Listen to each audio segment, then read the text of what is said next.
Salut tout le monde. On se rejoint aujourd'hui pour une vidéo consacrée, comme je l'avais annoncé là dans le petit teaser la semaine dernière, à la cire d'abeille, d'où elle vient, ce que font les apiculteurs avec leurs vieilles cires déclassées. On sait bien que pour l'instant c'est un sujet quand même assez sensible dans le domaine de l'apiculture suite aux problèmes de cire frelatée qu'on a connus ces 2 dernières années. On va essayer de faire un peu le point.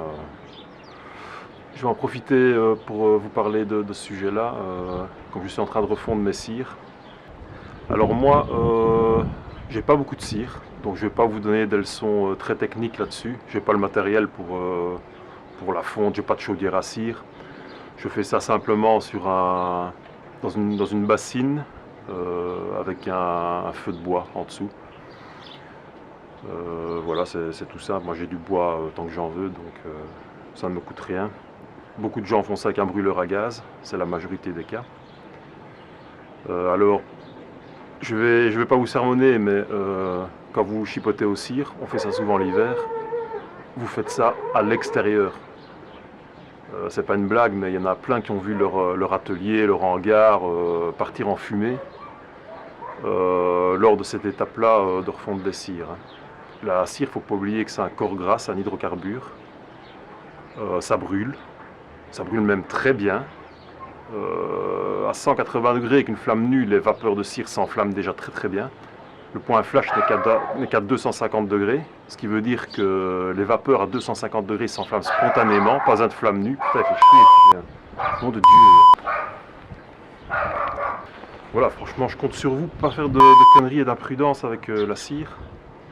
C'est quand même con, sous prétexte qu'il fait un peu mauvais, qu'il pleut, qu'il fait froid, d'aller mettre en péril une partie de son matériel. Parce qu'évidemment, dans les hangars, à cette période-ci, dans les ateliers, c'est bourré de cadres, de hausses, de ruches vides. Donc tout ça, c'est inflammable. Et il suffit que votre bassine perce, que vous la renversiez ou que vous chauffiez trop, c'est l'incendie. Et avec tous les matériaux combustibles dans votre atelier, vous ne pourrez rien faire. En 10 minutes, c'est parti. Donc vous faites ça à l'extérieur.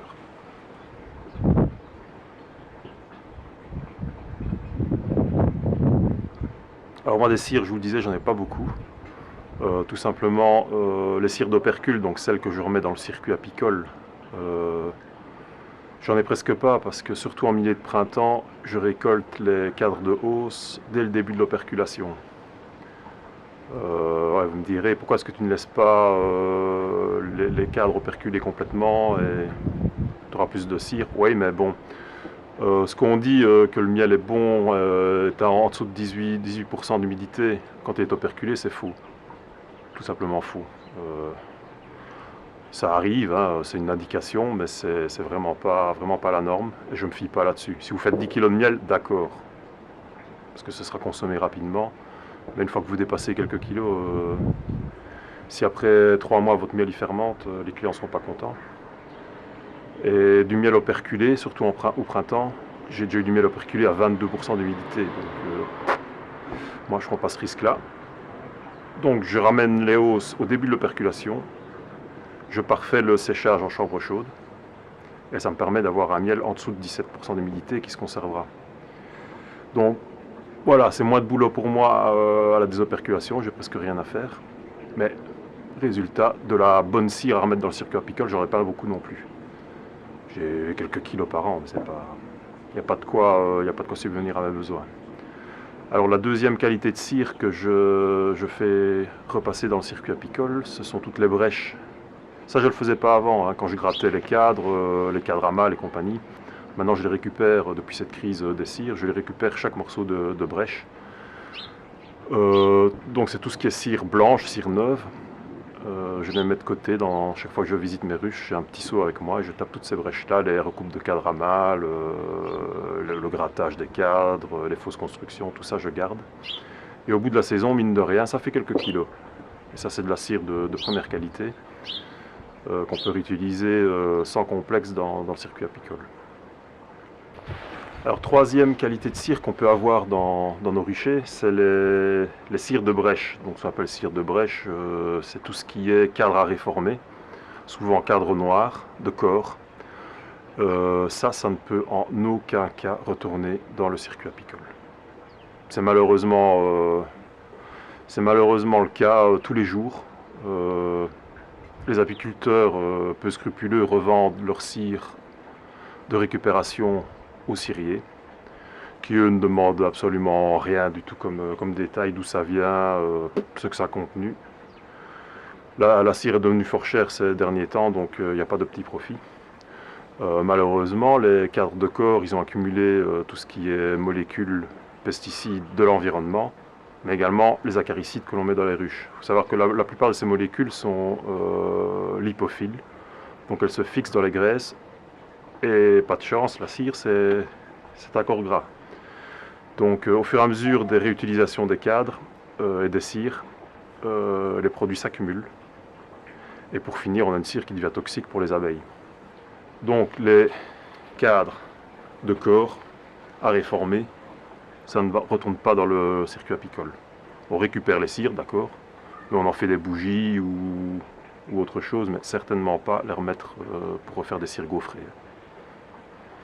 Donc moi ce genre de cire de cadre, de corps, j'en ai pas beaucoup non plus, pour la simple et bonne raison que je fais pas mal d'essais, et la durée de vie de mes cadres de corps c'est 1 an et demi. Donc je change quasiment tous mes cadres de mes ruches de production chaque année, et les cadres partent avec les essaims que je vends au printemps.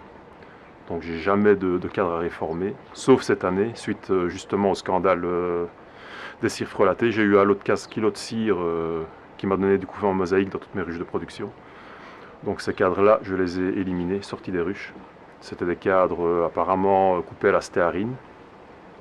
Donc la stéarine, il faut savoir que c'est un corps gras qui est de qualité alimentaire. Donc on en trouve dans les préparations pour l'alimentation humaine. Mais celui qui a eu la bonne idée de frauder en rajoutant de la stéarine aux cires d'abeilles, il s'est pas soucié de savoir si il s'est dit ouais c'est bon pour l'homme, donc il n'y a pas de souci, ce sera bon pour les abeilles. Bah, pas de chance, le couvain il crève quand il y a un peu de stéarine dans les cadres de cire. Donc voilà, de là je me suis retrouvé avec un paquet de cadres. Donc la cire n'est même pas encore tout à fait noire, hein, elle est encore bonne. Encore bonne, on s'entend. Mais voilà, ces cadres-là, c'est la première fois que j'en ai à réformer, ben, je vais les refondre aussi. Et cette cire-là, évidemment, je ne la remettrai pas dans le circuit apicole. J'en ferai de l'encaustique, des bougies, mais en aucun cas ça retournera dans les ruches. De 1, c'est des cadres de corps. Là, 99% des apiculteurs remettent leurs cadres de corps dans le circuit apicole. Ça, moi, c'est non. Je suis désolé. Déjà, je ne peux vous encourager que de ne plus mettre de cire. Peu importe la provenance. À cette époque-ci, les gens ils seraient prêts à vendre père et mère pour gratter quelques euros, donc on ne vous fera pas de cadeau. S'il faut mettre de la merde sur le marché, on mettra de la merde sur le marché. Là, aucun problème. Donc, je vous invite à trouver des méthodes alternatives. Hein. Je l'ai fait cette année, moi, avec des amorces de cire de 3 cm, ça marche très bien. La baisse de production de miel n'est vraiment pas, comme on dit dans les livres, il faut 8 à 10 kg de miel pour faire 1 kg de cire. Ouais. Déjà 1 kg de cire c'est énorme, hein. C'est presque 10 cadres. Hein. Donc, et il ne faut pas être radin. Moi je préfère perdre même 8 à 10 kg, c'est pas ça du tout. Hein, je ne vais pas avancer de chiffre parce que je ne le connais pas, mais 8 à 10 kg de miel pour faire 1 kg de cire, ça me paraît démesuré. Mais moi je préfère perdre un peu de miel et avoir des colonies avec un beau couvain et des colonies en bonne santé que d'avoir gratté 10 kg de miel et avoir des colonies moribondes avec du couvain en mosaïque. Donc non. Là le choix est vite fait. Les cires gaufrées c'est plus pour moi, je n'en mettrai plus. Sauf évidemment ce qui provient de mes cires d'opercule. Donc voilà, je vous invite franchement à vous remettre en question. Je sais bien que ça fait des décennies qu'on procède comme ça, mais c'est plus possible. Hein. Et ça, je crois que c'est à tous les points de vue. Hein. Je vais refaire une belle, une belle réflexion là-dessus, même pour le sirop, hein. À un moment, je sens que ça va coincer à un moment ou à un autre aussi. Donc, je crois qu'il faut repenser sa façon de faire de l'apiculture. Pour les professionnels, évidemment, c'est compliqué, hein, parce que bon, il faut quand même qu'ils en vivent. Donc, 10 kilos de miel par colonie, voilà, ça, vous avez 200 colonies, ben, voilà, ça fait 2 tonnes. Hein. Donc, c'est pas négligeable. Mais il faut balayer devant sa propre porte avant d'aller accuser les pesticides et la mauvaise santé des abeilles. Hein. Quand on fait les analyses de cire, outre les problèmes de fraude à la stéarine, à la paraffine, tout ce qu'on veut, qu'on tape sur le dos des Chinois, déjà les ciriers, là, amener de la cire de Chine, allez, c'est middle, hein. On ferme les yeux sur les rapports d'analyse ou on les fait même pas. Bref. Mais avant de taper sur les Chinois, faut d'abord se remettre en question. Donc vos cires de corps toutes noires, vous ne les remettez pas dans le circuit. Hein. C'est bourré d'amitrases, de coumaphos, c'est des poisons, des insecticides organochlorés. Il n'y a rien de plus mauvais pour les abeilles. Puis on vient pleurer que les abeilles crèvent, puis on va taper sur le dos des autres. On ne regarde pas ce qu'on fait soi-même. Donc là, il faut vous calmer. Donc ça, je ne veux plus voir. Je vais parfois dans les magasins apicoles, là où ils ont un atelier de cirage. Je vois des blocs de cire que les apiculteurs sont venus amener. Ils sont plus noirs que jaunes. Donc voilà. Et de l'aveu même des ciriers, oh non, non, non, on ne fait pas d'analyse, c'est trop cher. On ne sait pas analyser celui qui m'apporte 1 kilo de cire, on ne va pas analyser 1 kilo de cire. Celui qui m'apporte 20 kilos, on ne va pas l'analyser non plus. Donc ils disent eux-mêmes, on continue tant qu'on n'a pas de problème. Moi ça me paraît quand même formidable comme mesure de précaution. Donc moi c'est fini, les cires gaufrées, terminé. Tant qu'on n'a pas mis de l'ordre dans la filière, c'est impossible. Et avec le problème des cires frelatées qu'on a eu, ça m'étonnerait que les apiculteurs aient fait le tri entre les bonnes cires à la stéarine, les mauvaises cires à la stéarine et les bonnes cires. Tout a été mélangé. Si on peut gratter 15 € à gauche à droite, c'est toujours bon à prendre. Mais bon, en attendant, voilà.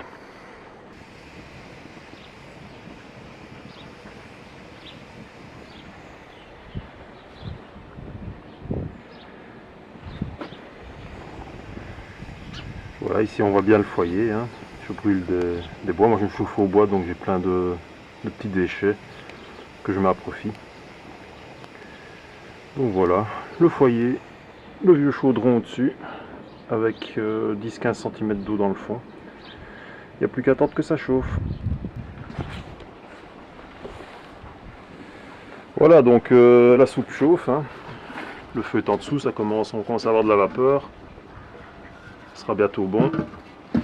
Alors oui, ça aussi, pourquoi est-ce que je mets de l'eau dans la bassine? C'est pour éviter de monter en température trop haut avec la cire. Comme je vous l'ai dit, la cire c'est super inflammable. Et si vous mettez la cire à sec, sans eau, elle va monter en température. Vous montez à 180 degrés.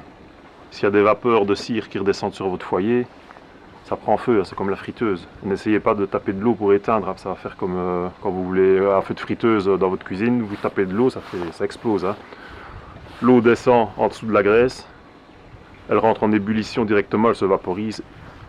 La graisse sort de la casserole et là c'est l'incendie assuré. Donc toujours de l'eau pour éviter que la cire ne dépasse les 100 degrés. Ça c'est la base des choses. Quoi d'autre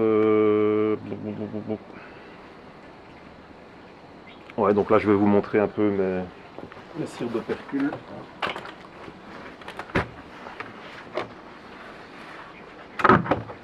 J'en ai pas beaucoup, hein, voilà. Ça c'est de la cire d'opercule, bien blanche. Donc ça va me servir à refaire des amorces pour l'année prochaine. Ça c'est de la cire de première qualité. Hein. Vous voyez, elle est plus blanche que jaune. Donc tout ça c'est mes opercules.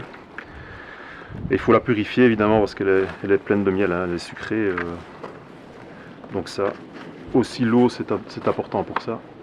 Ça va nettoyer tout ce qui est impureté va descendre dans le fond de la bassine. Et au-dessus surnagera la cire purifiée. On fera des petits lingots avec ça. Alors ouais, quelques petites anecdotes là, avec la cire. J'étais un des premiers ici en Belgique à remarquer qu'il y avait un comportement bizarre avec les cires gaufrées. Donc j'ai posé des questions directement à mes ciriers qui m'ont pris pour un con, faut bien l'avouer. Donc on m'a dit ouais, c'est vos rennes qui ne sont pas bonnes, couvent mosaïque c'est les rennes pas bonnes, vous n'êtes pas un bon apiculteur. Oh là là. Je mettais des cadres nouveaux, ils étaient mal construits, les abeilles n'avaient vraiment pas envie de le construire. Quand finalement il était construit, le couvat était horrible dedans, parsemé. Vous n'avez qu'à voir ça sur mon site. Là. Je vais vous mettre la page sur mon blog, ça vous irez voir un peu. Et à côté de ça, il y avait des cadres de l'année précédente qui étaient au carré, plein de couvats, pas une seule lacune. Mais c'est moi qui ne savais pas faire de l'apiculture. Hein. Ouais, ok. Évidemment, entre-temps, d'autres plaintes sont arrivées chez les ciriers qui ont commencé à ce moment-là à se poser des questions. Donc ils ont demandé des analyses, et là ils sont venus tout fiers, hein, comme des pans, en train de montrer des rapports analytiques, hein, donc multirésidus, pesticides, acaricides, tout ce qu'on veut. Et ils sont venus tout fiers en disant « Oh, on est en dessous des normes, donc c'est pas nos cires. » Bah, d'accord, déjà, de A, comme dans toutes les analyses, hein, c'est valable aussi pour l'alimentation humaine, avec les produits agricoles, on ne tient pas compte de l'effet cocktail. On est en dessous de la norme pour toutes les molécules.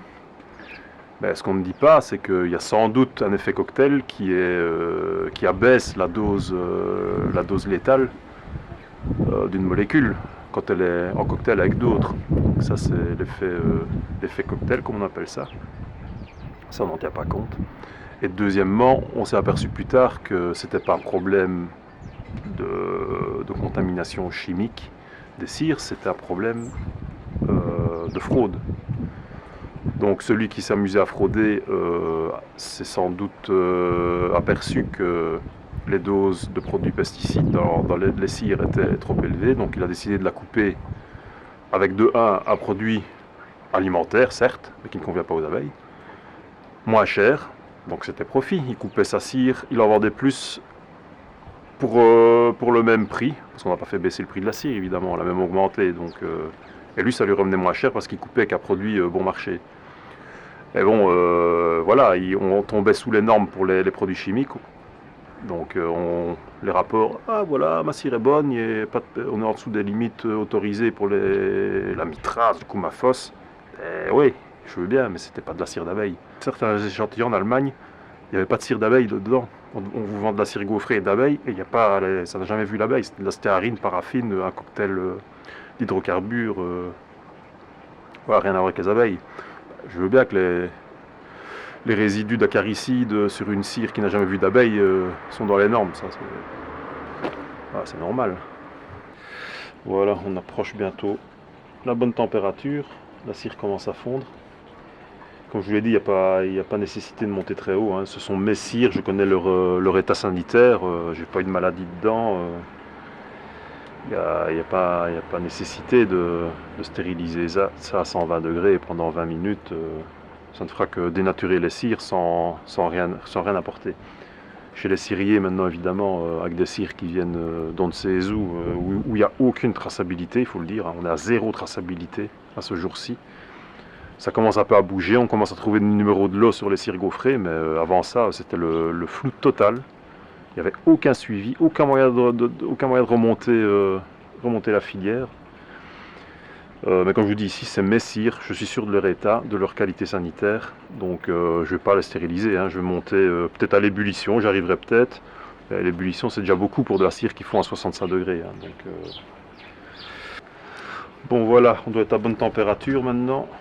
Ce qui est emmerdant quand on fait ça à l'extérieur avec de l'eau, bah, avec la vapeur, on voit pas grand chose.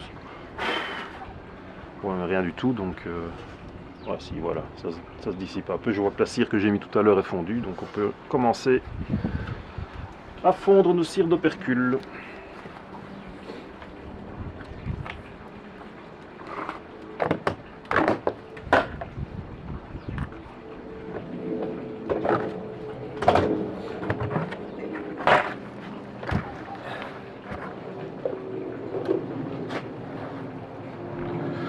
Voilà, comme je vous l'ai dit, comme je n'utilise plus de feuilles gaufrées complètes, je n'ai pas besoin de beaucoup de cire, donc ce que je vais faire là, j'aurai largement assez pour une saison, hein. Avec une feuille d'Adancore de 100 grammes de cire, ben, je vais cirer, ouais, je vais cirer 5 cadres avec ça, en mettant une amorce. Donc là, comme d'habitude, faites gaffe, hein, parce que c'est chaud.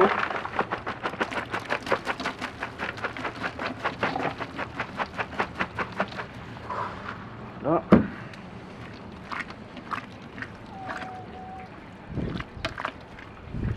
Bon, c'est archaïque, hein, comme méthode, hein.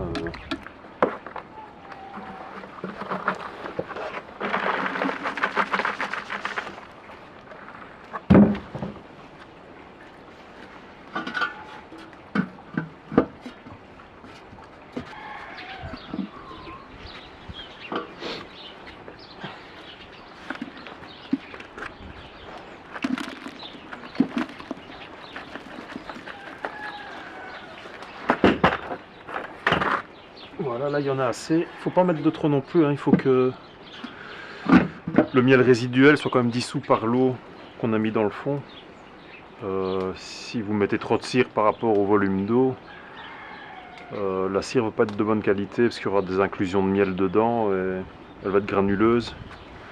Donc ça, il faut quand même extraire le maximum de sucre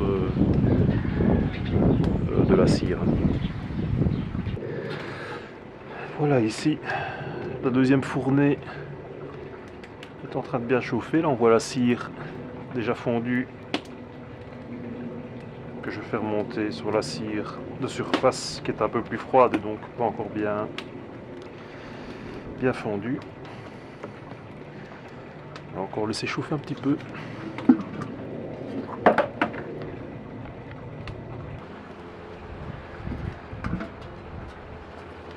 Ici, la cire est bien fondue.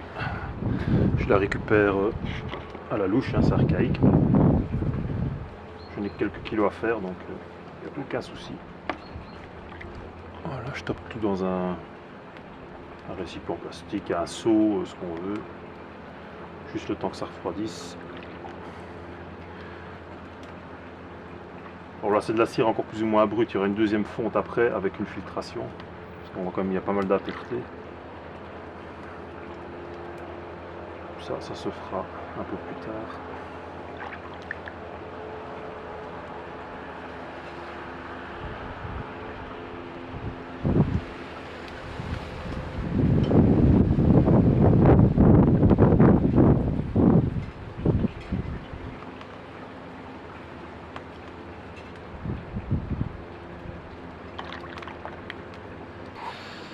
Voilà, les impuretés qui étaient en surface, qui étaient remontées avec l'ébullition sont descendues. En fait, elles sont à la limite entre l'eau et la cire. Donc ce qu'on fait, on prend la cire de surface avec le moins d'impureté possible. On va la mettre dans les moules.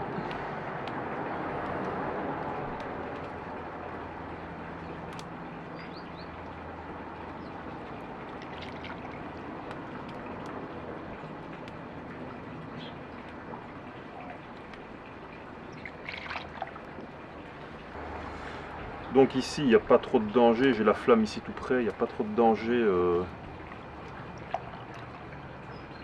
d'auto-ignition de la cire. Parce que je suis de toute façon, ici je suis à 100 degrés. Hein. On voit un peu ça bout ici sur le côté contre le feu. Donc je suis même pas à 100 degrés ici dans ma bassine. Donc le danger ici est vraiment limité.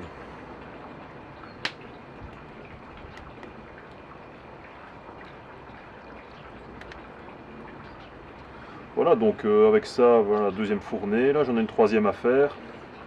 Je vais faire à mon avis 3 kg par fournée. Je serai à 10 kg de cire. J'ai largement de quoi voir pour minimum 2 ans.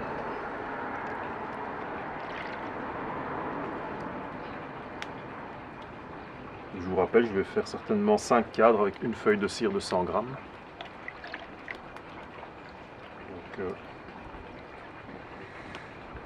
voilà, si je calcule bien 5 cadres avec une feuille de 100 grammes, ça ferait 50 cadres au kilo. Donc ça devrait aller.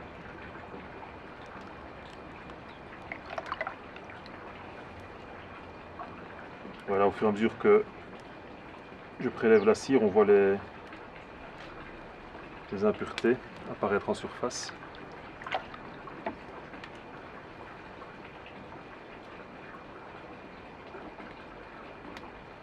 J'essaye de ne pas trop en prendre, comme ça on a déjà une première purification.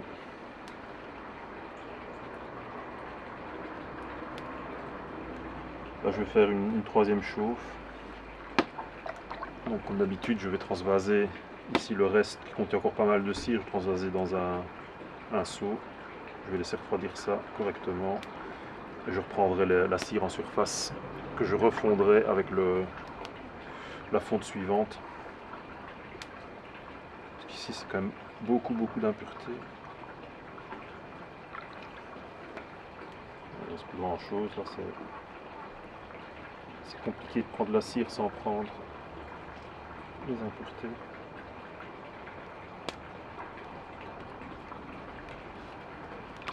Et alors la prochaine fonte, ce sera avec toutes les brèches que j'ai récupérées au cours de la saison. Donc les cadres à malle, grattage des cadres. C'est de la cire de second choix, mais je suis aussi persuadé qu'il n'y a pas de produit dedans, hein. C'est de la cire vierge. C'est de la cire qui est récoltée la saison même de sa production. Donc elle n'a reçu aucun traitement contre le varroa. Et comme c'est de la cire, c'est de la construction de la folle bâtisse, du cadre à malle, il n'y a pas eu de cire gaufrée dessus. Donc je suis également certain qu'il n'y a pas de stéarine, de paraffine, ou quoi que ce soit. Donc celle-là, je pourrais la remettre également dans mon circuit de cire.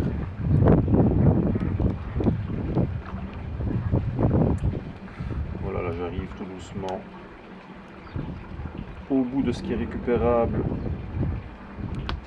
sans ramasser trop d'impuretés.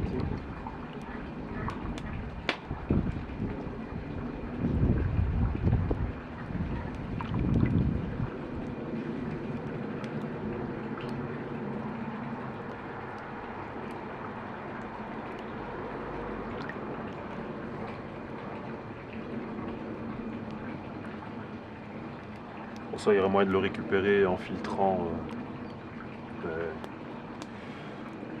Je ferai ça lors de la dernière. Ici, c'est de l'eau, hein, il y a déjà plus sur de la cire ici. Donc voilà, ce qui reste, c'est vraiment une fine pellicule d'impureté avec de la cire. Donc ça, je vais transvaser dans un seau. Et ça refroidira, je récolterai ça par après.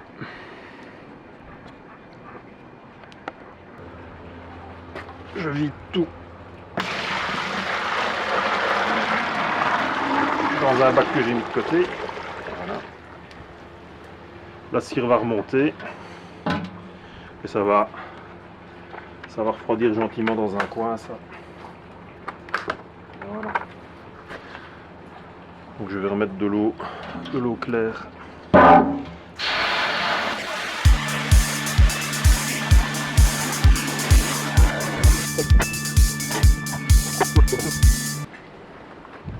Après quelques heures, là les blocs sont bien refroidis. On peut commencer à les démouler.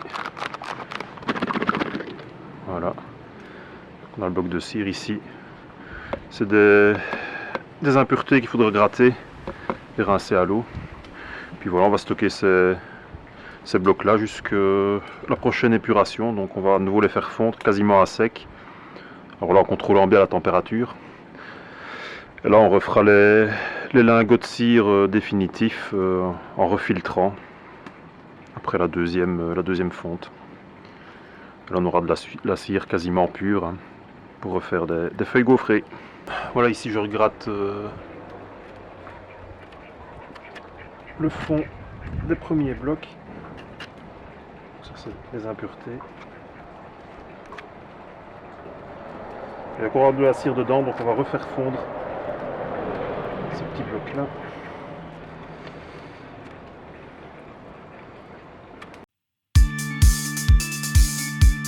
Voilà, comme ça.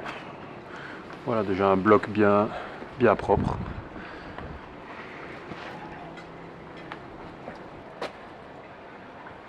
Alors, on a le seau qu'on avait mis dans tout de côté. Voilà. Ça refroidit suffisamment aussi, donc on a de nouveau, comme d'habitude, la cire au-dessus. Cette série là on va la refondre parce qu'elle est quand même beaucoup pleine d'impuretés, on voit. Donc celle-là on va la refondre et on la récupérera.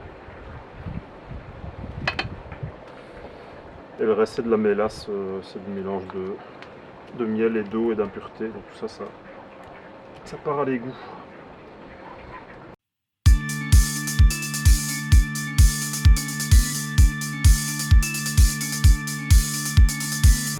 Voilà, quand l'eau est trop sale, voilà ce qui arrive, c'est que la cire, elle coagule en tout petites particules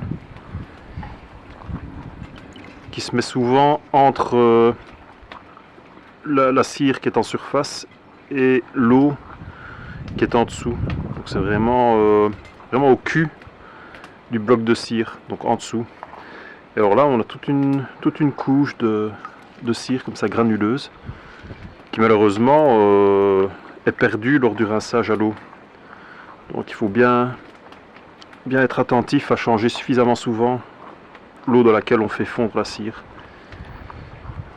Donc voilà, on voit très bien tous les petits grains de cire. Il ne faut pas non plus monter trop haut en température. C'est mieux que la cire ne boue pas parce que l'ébullition ramène de l'eau et des impuretés en surface et alors la cire n'est pas très propre. Ouais, pour en revenir aux 8 à 10 kg de miel nécessaires pour faire 1 kg de cire, il faut savoir que la cire est excrétée par les abeilles âgées surtout entre 12 et 19 jours. Je suis persuadé qu'elles aient du travail ou pas, elles produisent la cire. Si vous donnez des rayons de cire gaufrée, elles ont le minimum à construire, d'accord. Mais si vous les laissez construire elles-mêmes leurs rayons, ça occupe les cirières et je pense que c'est un facteur limitant de l'essaimage.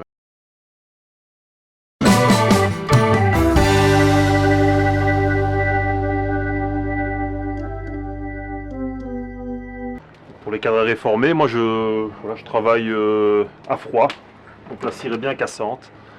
Il suffit de venir avec un couteau, voilà, hop, ça tombe tout seul. On récupère les fils sans problème, voilà, la cire est toute friable. On gratte un peu aux endroits récalcitrants.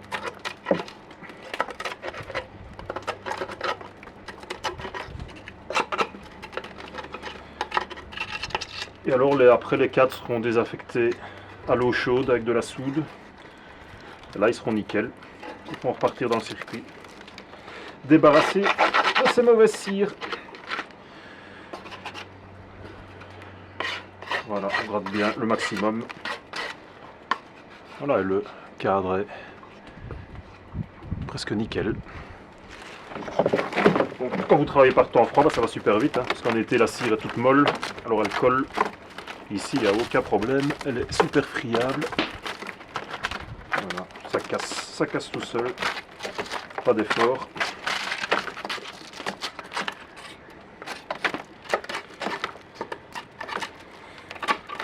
Voilà.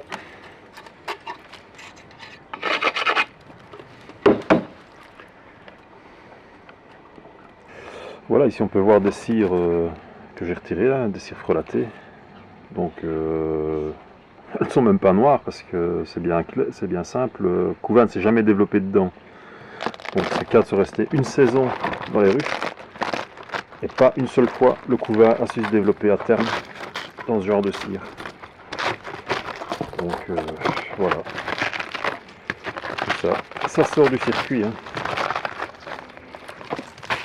Vous voyez, il y en a quand même un paquet. J'ai une bassine de quoi, c'est quoi, 90 litres ces bassines-là, remplie, l'équivalent, voilà, les cadres. Il y a 2 mètres de cadre, il y en a encore derrière, il y en a encore là. Enfin, voilà, c'est gâchis, perte de temps, perte d'argent, mauvais plan pour les abeilles. Donc voilà. L'opération est un peu plus ardue avec les vrais cadres noirs, vrais cadres de réforme, parce qu'on a tous les déchets de cocon, comme c'est des cadres, d'anciens cadres de couvain. On a tous les déchets de cocon qui rendent les cires fibreuses. Donc là, il y a vraiment beaucoup de déchets, hein. On voit bien, il y a tout des restes de pollen, des restes de cocon. Donc c'est un peu plus compliqué à enlever. Bon, ça marche quand même aussi, hein.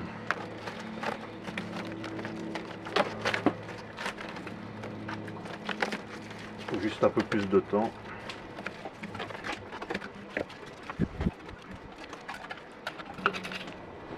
Voilà, donc on y arrive quand même aussi, hein. Pas de souci.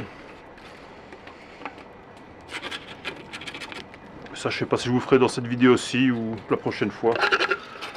Je ferai la désinfection, le nettoyage poussé de ces cadres-là. On verra bien, donc voilà. Là, le plus gros effet.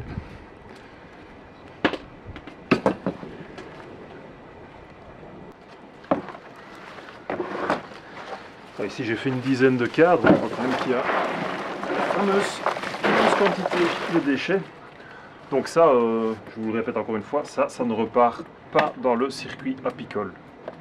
C'est clair et net, que ça soit cadre de corps, de réforme, cadre où il y a eu des cires douteuses, ça ne repart jamais dans le circuit apicole.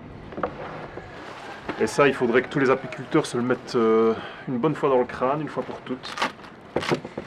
Mais ça, c'est un vœu pieux, parce que je sais toujours qu'il y en aura qui seront attirés par l'appât du gain et qui, pour gratter quelques euros, mettront toute la filière en péril, hein. C'est ce qui est arrivé.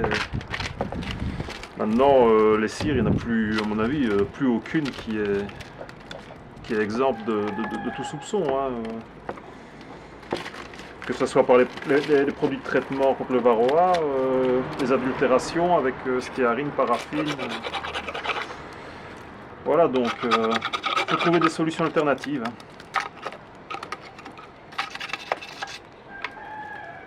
Je crois qu'on est parti quand même sur de... L'idée était bonne au départ avec les cires gaufrées, mais comme d'habitude, il y en a qui ont fait les petits malins, qui ont pensé se faire de l'argent sur le dos des autres. Et voilà où on en est, hein. Maintenant toute la filière de la cire est douteuse. Donc c'est à nous de trouver la parade, hein.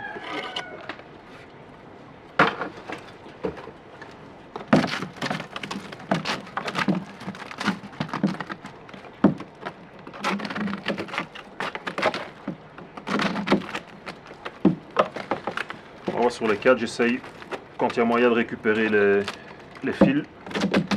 Là aussi, hein, il y en a qui ne se sont pas gênés à ne pas mettre du fil inox, hein, mettre du bête fil de fer, qui après une saison est complètement rouillé et casse à la première occasion. Là, ici, c'est vraiment de l'inox. J'ai certains cadres où on voit très bien que... Voilà, on voit très bien ici que c'est pas de l'inox, hein.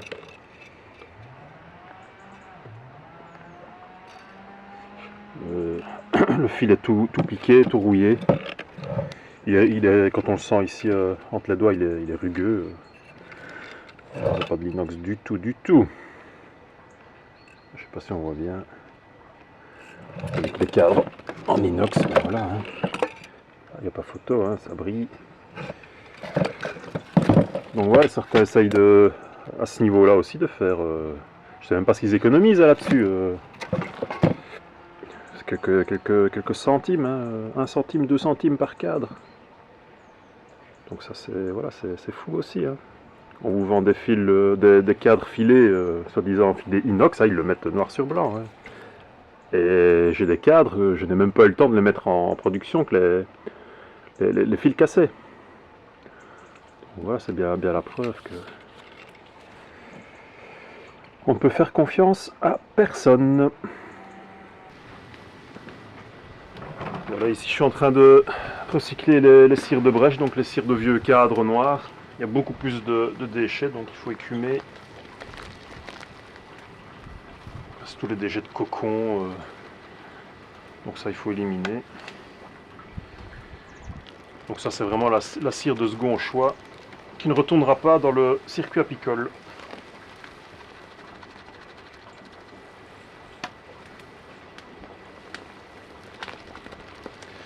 Alors certaines personnes m'ont posé la question, Fred, qu'est-ce que tu penses des cires bio? Ouais, c'est vrai qu'on en trouve souvent à prix assez élevé.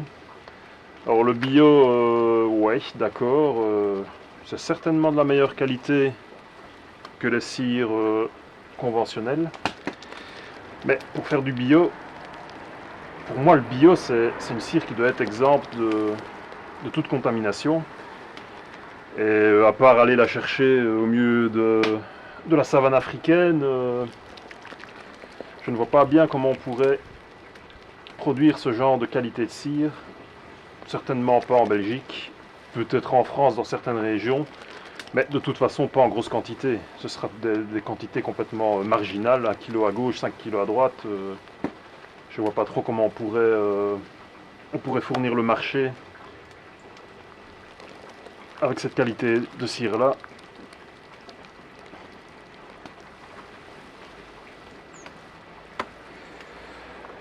Alors il y a certains vendeurs, dont mes potes là, qui viennent de commencer il n'y a pas très longtemps, qui se mouillent un peu la chemise pour trouver des cires de bonne qualité.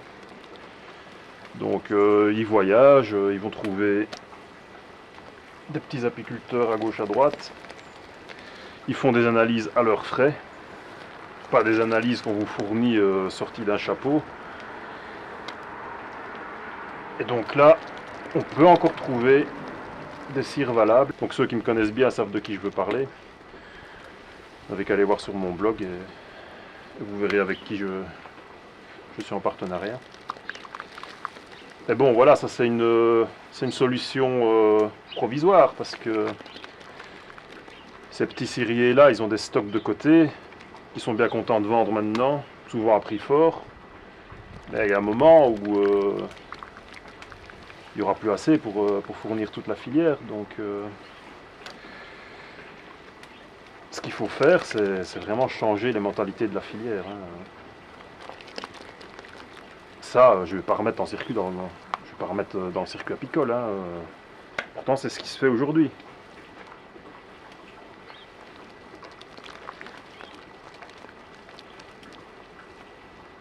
Donc voilà, il faut repenser complètement la filière. Ne pas essayer de gratter quelques euros à gauche à droite, c'est des mauvais calculs tout ça. Quoi qu'on en pense.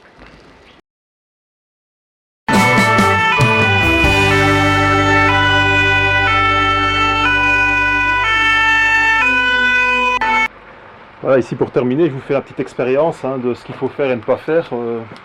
Donc là, je chauffe de la cire à sec. On voit qu'elle bout.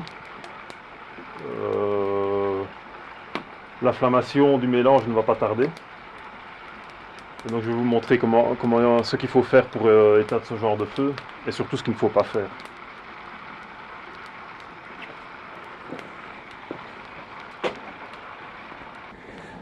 Bon voilà les gens, vous voyez, là votre cire elle a pris feu.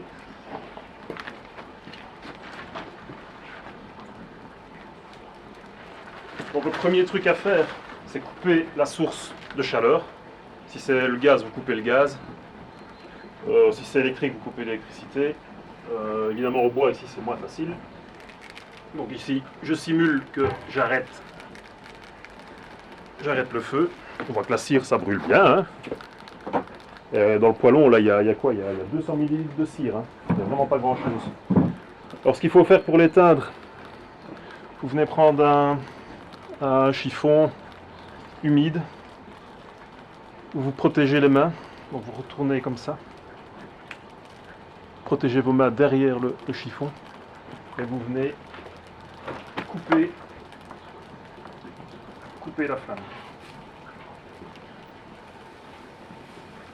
Voilà. C'est fini. Là, ça ne brûle plus. Plus de danger. Et on voit que ça repart très vite. Donc, je vous remontre. Protégez vos mains. Et vous venez couper la flamme. Voilà. Vous laissez ça comme ça. Il n'y a plus de souci. L'incendie est éteint. Maintenant, je vais vous montrer ce qu'il ne faut pas faire. Absolument pas. Donc, voilà. Ici, ça va certainement se réenflammer parce que la température y est toujours. Là, à mon avis, voilà. Vous voyez, ça se réenflamme tout seul.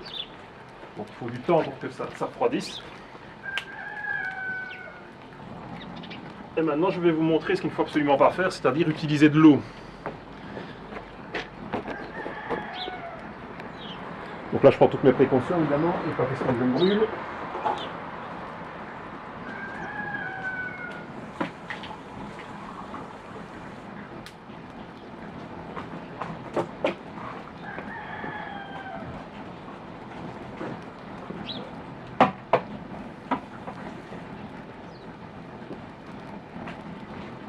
Donc imaginez bien là que j'ai 300 ml de cire et je vais venir y mettre à l'aide de cette perche.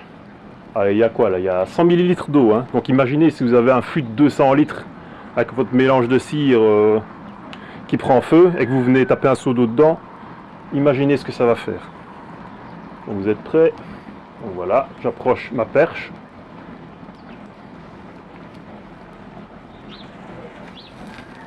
Et je vais continuer. Ça va? Vous avez compris?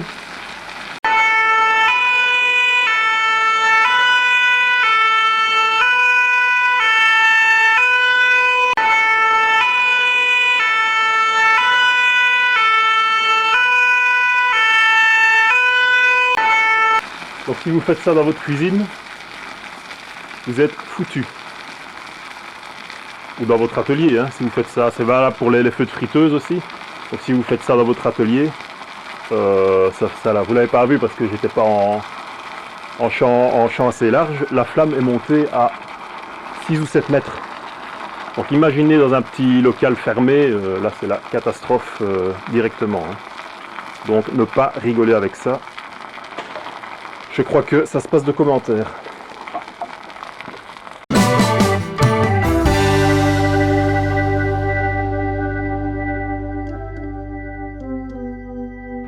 Et voilà le résultat là de deux demi-journées, deux petites demi-journées de purification de cire.